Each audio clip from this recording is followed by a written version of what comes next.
Hello everyone, my name is Micah and I'm a student at UC Blue Ash College, and I am currently in Physics 1051 with General Physics, which is General Physics 1 with Professor Stocker. For this Pencast, I'm going to do Mastering Physics problem. This might look familiar, which is question 8, part B. For question 8, it says in the beginning, let's see what you remember about what we did in class. We released, among other things, a disc and a hoop of the same mass and radius and let them roll down a slanted table. And it gives us a diagram of the ball and the disc on the slanted table with height h. In part A, we learned that the ball has a mass m and a radius r, and that the disc has a mass 2m and a radius 2r. So for part B, the question asks, if they are released with no initial velocity and one end of the table is h equals 0.72 meters above the other end, find the speed of the disc and the ball when they reach the bottom. Express your answers using two significant figures separated by a comma. Okay, so this is the diagram that's given to us. I'll just draw it out. Then we have the ball, and then there's like a little disc here. My drawing is pretty bad, sorry. And then this is height h. So for this problem, the formula that you're going to use is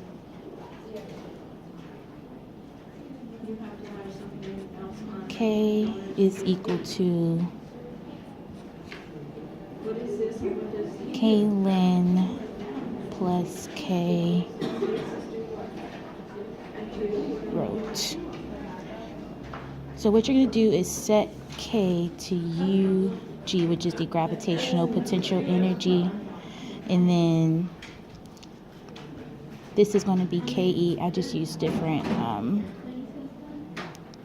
abbreviations for it. This is going to be our linear kinetic energy, and then I keep K rot the same, which is our rotational kinetic energy. So you go ahead and set this to mgh is equal to 1/2 mv squared plus 1/2 I omega squared. So in order to find the speed of the ball, we're going to start with the ball.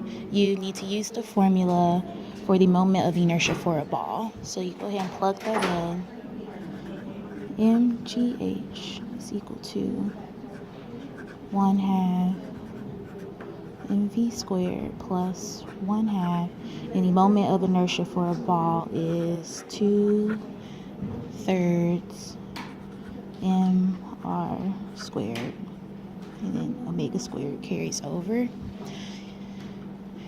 Because the mass is the same throughout the problem, you can go ahead and cancel that out, and so that leaves us with GH is equal to 1/2 V squared plus 1/2 2/3 R squared omega squared.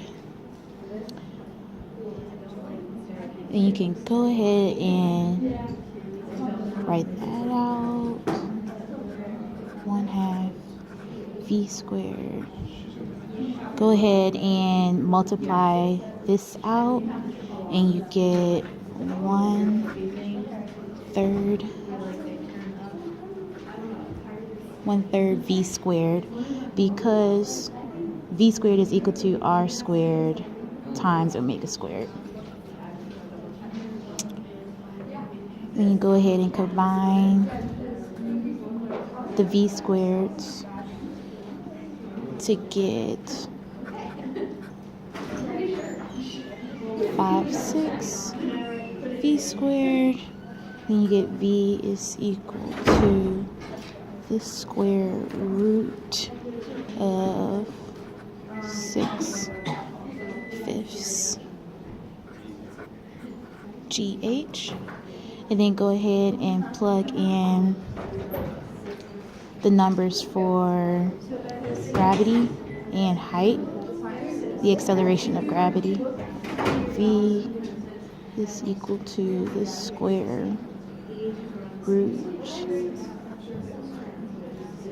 6/5 9.8 meters per second squared times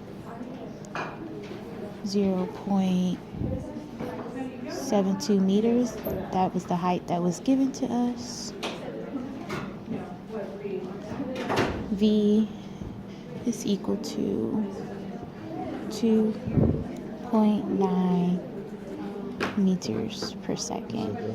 So this is the speed of the ball. And you would essentially do the same thing for the speed of the disc, except you would change your moment of inertia to 1/2 mr squared, but then in the problem it tells us that it has mass 2m and radius 2r, so you would just change the coefficients of the formula for its moment of inertia.